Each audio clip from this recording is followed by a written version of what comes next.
With the apocalypse on its way, a demon and an angel misplaced the Antichrist. Despite scholars' theories on when the universe was created, only Archbishop James Ussher came close as heaven and earth were created on October 21, 4004 BC. Additionally, the fossils and dinosaur skeletons were a joke that paleontologists haven't realized. These prove that God is playing an ineffable game with the universe and that the Earth is a Libra. On a fateful day, the Tadfield Advertiser predicts that Libras will feel run down, but help could come to them from an unexpected quarter. 6,000 years before that, a snake appears in Eden and whispers to Eve to eat an apple. The woman does so and shares it with Adam. Soon, the two are forced to leave the garden, carrying a flaming sword to guide them. The snake climbs over the wall around Eden and turns into the demon Crowley. He joins an angel, Aziraphale, and complains about how God overreacted as he thinks there's nothing wrong with knowing the difference between good and evil. Aziraphale hesitantly suggests that it might be wrong since Crowley was assigned to tempt them into it. The demon then recalls that Aziraphale had a flaming sword, so the angel admits that he gave it to Adam and Eve to protect themselves. He worries if it was wrong to do that, while Crowley wonders if he did the right thing for the humans since demons could get in trouble for doing good. He thinks it's funny if the angel did the bad thing while Crowley did the good one. Aziraphale chuckles at this but realizes that it wouldn't be funny if that were the case. Just then, the first thunderstorm hits, and Aziraphale extends his wing to shield the demon from the rain. The end of days begins when two demons, Hastur and Ligur, emerge from the earth thousands of years later. A car blasts the song Bohemian Rhapsody from afar, and Hastur comments that Crowley has been on Earth for too long. Crowley finally approaches them and reasons that he was caught in traffic. Not interested in his excuses, Hastur orders them to recount their deeds of the day. He starts by saying that he tempted a priest into watching pretty girls, while Ligur convinced a politician to take a bribe. On his turn, Crowley proudly shares that he brought down the mobile phone network in London tonight, suggesting that it will cause 15 million people to get pissed and take it out on each other. Getting to the point, Hastur shows Crowley a basket. Knowing what this means, the demon is in disbelief that it's time and that he has to carry out the plan.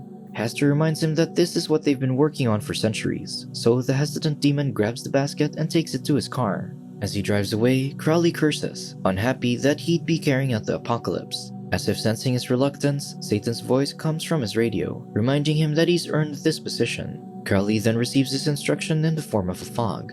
However, this causes him to nearly crash, so he swerves and the basket opens behind him, revealing a baby. Meanwhile, Aziraphale is about to enjoy sushi when Gabriel appears. He questions why he eats, so Aziraphale defends that it's nice and helps keep appearances. Gabriel then reveals that such things won't be around for long because things are afoot, and Crowley might be involved, so he tasks Aziraphale to watch him. He warns that the demon has been stationed on Earth as long as Aziraphale, though he wonders why Crowley hasn't spotted the angel yet. In Tadfield, Oxfordshire, Arthur Young drives as his wife, Deirdre, is in labor. Next to them, an ambulance speeds as Harriet Dowling is also in labor while her husband, American diplomat Thaddeus, is on a video call with her. At the nearby birthing hospital run by satanic nuns, Mother Superior explains the plan to switch the Dowling's child with their masters, whom Crowley will be bringing.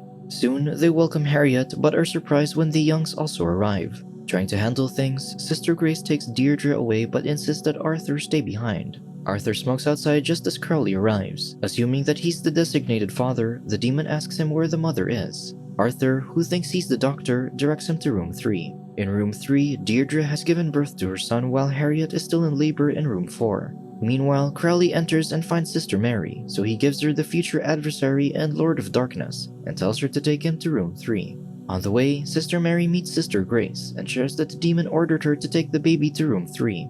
She then brings the Antichrist to room 3 just as Deirdre has fallen asleep. Arthur peeks in and is surprised to see 2 babies, but Sister Mary assures him that only one is his son. In room 4, Harriet has finally given birth. The nuns then take the baby away, supposedly to weigh him, while Sister Teresa goes to collect their master's son. When Sister Grace tells her that the baby is in room 3, Sister Teresa heads there and finds Sister Mary chatting with the Youngs. She then takes away the Youngs' real son, mistaking him for the future Lord of Darkness. She delivers him to Harriet, and Mother Superior suggests naming the boy Damien. When Harriet doesn't like it, Mother Superior recommends Warlock instead. At the same time, Sister Mary also suggests the name Damien, which Arthur dislikes. In the end, they agree to name the baby Adam. During all these, the real Dowling baby is sent away to an uncertain fate. On the road, Crowley tries to call Aziraphale, but the network is down as per his own doing. Eventually, he finds a phone booth and calls Aziraphale, who's already aware of the impending Armageddon. The next morning, the two discuss the world's fate. Aziraphale scoffs that the child is taken to an American diplomat as if Armageddon is a Hollywood movie. Crowley reminds him that when it's all over, there won't be any classical music, bookshops, or restaurants that Aziraphale loves. They have 11 years to stop it, so the demons suggest working together. Aziraphale, however, is reluctant to plot against heaven. As the night falls, the two end up drinking in Aziraphale's bookshop. The drunken demon rants about every creature perishing in the apocalypse while they still have to deal with eternity. Aziraphale dreads the idea of being stuck in heaven with Gabriel. Meanwhile, the satanic nuns see the new parents off. Hester appears and tells the nuns that their order has served its purpose, so they must dissolve. Sister Teresa demands the reward, so Hester instantly kills her and sets their building on fire. In the bookshop, Crowley comes up with a loophole. He still has to influence the Antichrist into the dark path, and angels are supposed to thwart such evil influences. Therefore, if one made sure that he failed in turning the boy evil, perhaps there's a chance. Convinced, Aziraphale shakes his hand with a smile. 5 years later, Crowley poses as a nanny for the Dowdings while Aziraphale applies as a gardener. During their stay, Aziraphale teaches a 5-year-old warlock to appreciate life while Crowley encourages the boy to dominate the world. Still convinced that Warlock is the future Lord of Darkness, the two soon report to their head offices about their progress. Crowley assures his brethren that the boy is evil and that heaven doesn't suspect a thing. Meanwhile, Aziraphale promises Gabriel that he's influencing the Antichrist toward the light. The angel thinks it's unnecessary since they're meant to win the war, not avoid it. Still, they allow him to continue. 6 years later, and 6 days before the apocalypse, the angel and demon watch the 11-year-old warlock nervously as they're still unsure of what the boy will become. Crowley notes that Hell is sending their biggest hellhound on his birthday to guard Warlock. The Lord of Darkness is meant to name the beast, but if the two succeed in diverting the boy from his destiny, he'd send it away. To be safe, Aziraphale suggests stopping the Hellhound from reaching Warlock. To do this, he plans to act as entertainment for the party to watch over the boy. As the angel practices parlor tricks, the demon calls it demeaning. Finally, Warlock's birthday arrives. Aziraphale acts as a magician, though the kids get bored of him. During this, Crowley acts as a waiter, counting down the time when the Hellhound should arrive. In Hell, Hester releases the Hellhound, which runs to find its master. Warlock's party ends up being a food fight with no Hellhound, so the angel and demon leave. Crowley uses his car radio to contact Hell to ask about the Hound, but they learn that it was released according to schedule. Realizing something's wrong, Crowley pretends to see the Hellhound and ends the call to avoid suspicion. After 11 years, the two finally discover that they have the wrong boy. In Hogback Wood, Adam is with his friends Pepper, Brian, and Wensleydale. A beastly hound approaches and overhears Adam claiming that he wants a dog for his birthday, but clarifies that he wants a little one. This catches the Hellhound by surprise. As Adam thinks of what to name his ideal dog, the Hellhound waits as receiving its name will determine its purpose. Finally, Adam decides to name his pet Dog, and the Hellhound shrinks into a tiny Jack Russell Terrier before going to its master. In the bookshop, Crowley laments how they're days from Armageddon, and they've lost the adversary.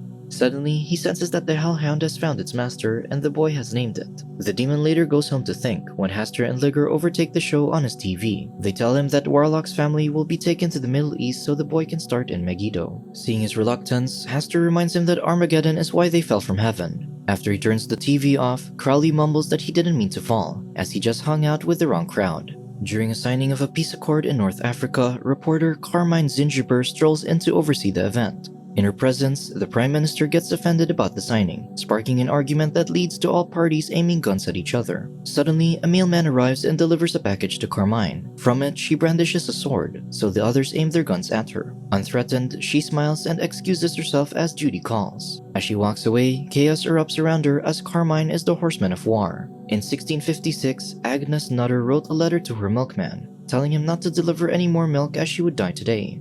During this, a mob led by witchfinder Major Pulsifer marched to her cabin, with villagers recounting how Agnes healed their sickness and ran in the morning, claiming it was good for her health. Pulsifer considered these as signs of witchcraft. However, when they barged into her cabin, Agnes was already waiting for them. She marched her way to the stake and positioned herself. She then encouraged the people to gather as they will witness the death of the last true witch in England. As the people set her ablaze, Pulsifer noticed gunpowder under Agnes's skirt, but it was too late. The pyre exploded, killing all the villagers with her. Upon her death, her daughter, Virtue, and her husband, John Device, received Agnes's book titled The Nice and Accurate Prophecies of Agnes Nutter. Flipping through the pages, Virtue read about an apple that cannot be eaten, which will give good fortune.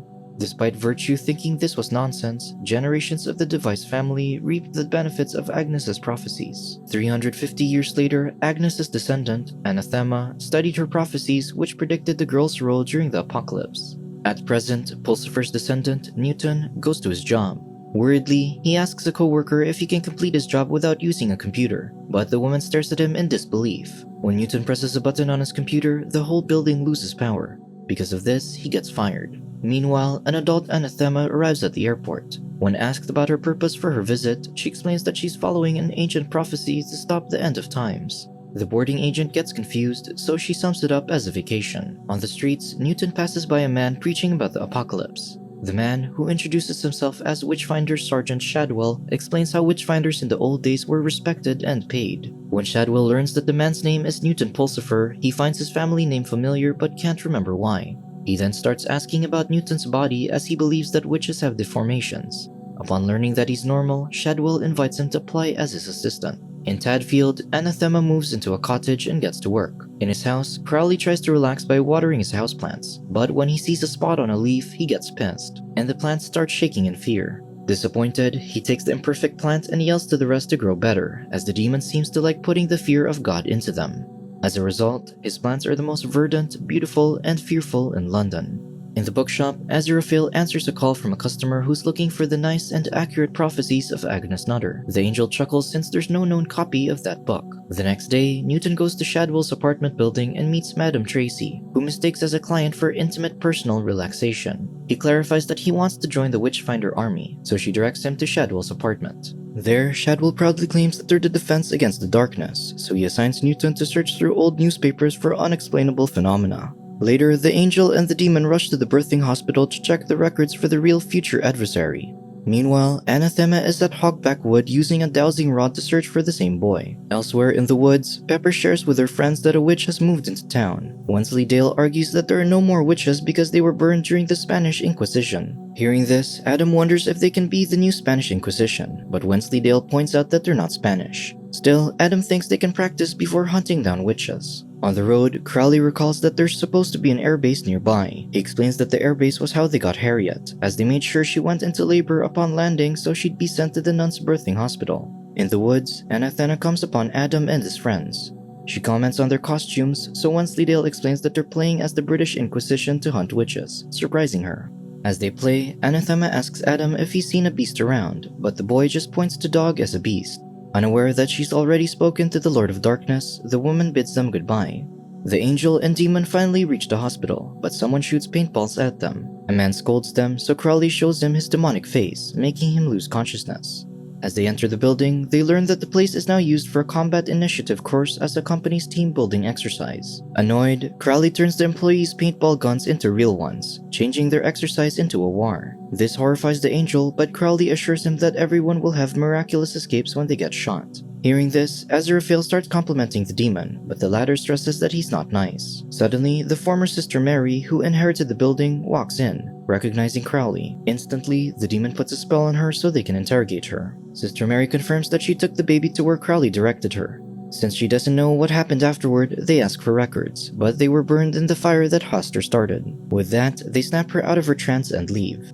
As they walk out, Aziraphale wonders if they can sense the boy, but Crowley explains that his powers would be hidden from them. Still, as they drive around that night, the angel senses something about the town which Crowley doesn't notice. At the same time, Anathema bikes her way out of the woods and crashes into Crowley's car. Hurriedly, Aziraphale checks and discreetly heals her broken wrist while Crowley mends his broken headlight. The two soon drop her off at her cottage, but Anathema accidentally leaves her book behind. Later, she receives a call from her mother, who reminds her that the answers are always in the book. Only then does Anathema realize that she lost it, but Crowley's car is already out of sight. As Crowley drops him off at the bookshop, Aziraphale finally discovers the book in the back seat. Seeing the title, he hurries away, not explaining to his friend why. Inside, he carefully inspects the nice and accurate prophecies of Agnes Nutter. Turning a page, he finds a prophecy that predicted that the book would reach him. Enthralled, Aziraphale reads the book all night and soon finds that, according to Agnes, the number of the beast is actually the number of a man. Using this clue, he calls the number, adding the Tadfield area code, and reaches the young household. Just as Arthur answers his call, Adam yells to his father that he's taught Dog how to walk on his hind legs, which is also included in Agnes's prophecy. Shocked, Aziraphale hangs up. bewildered that he has finally found the child of the apocalypse.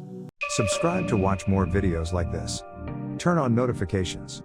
And leave a like, it really helps the channel out. Thank you for watching.